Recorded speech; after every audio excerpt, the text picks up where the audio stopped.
thing I think might be easiest to address would be the vocabulary. You know, in Malaysian English, we have certain ways of saying things that are not quite correct. So, for example, we use the wrong parts of speech. So that could be because we didn't learn our parts of speech well in school. Another reason why we don't speak standard English is that it's because of an influence of our mother tongue, our first language. So we translate literally from Chinese or from Malay or from Tamil.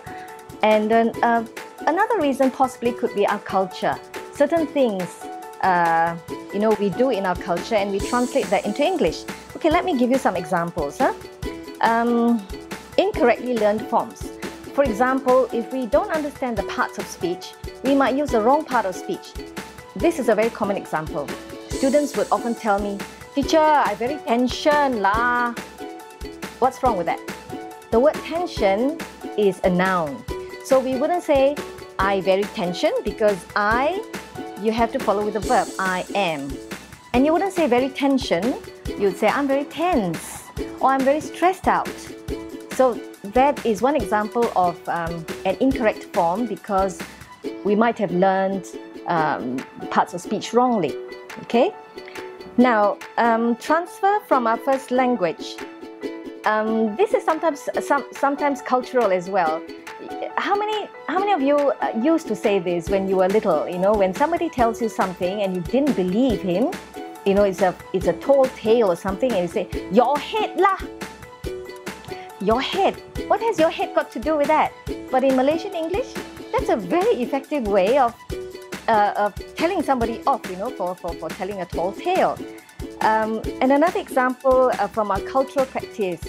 You know, in Asian families, it's very important to greet people when they come or when you meet them.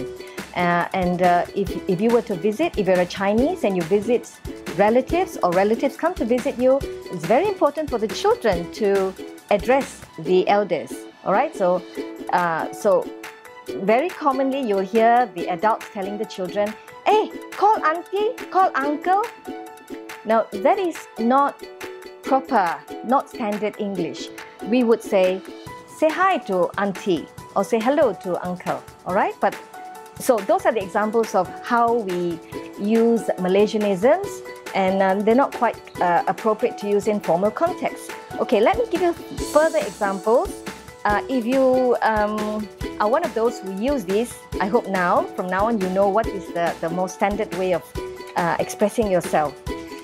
Okay, let me give you a couple of examples where the part of speech is wrongly used. I gave you one example just now, tension. You don't say "I'm very tension," you say "I'm very tense." I feel very tense. I feel very stressed out. Okay? Another example that I've heard very often is "I'm confident that I will do well." It should be "I'm confident."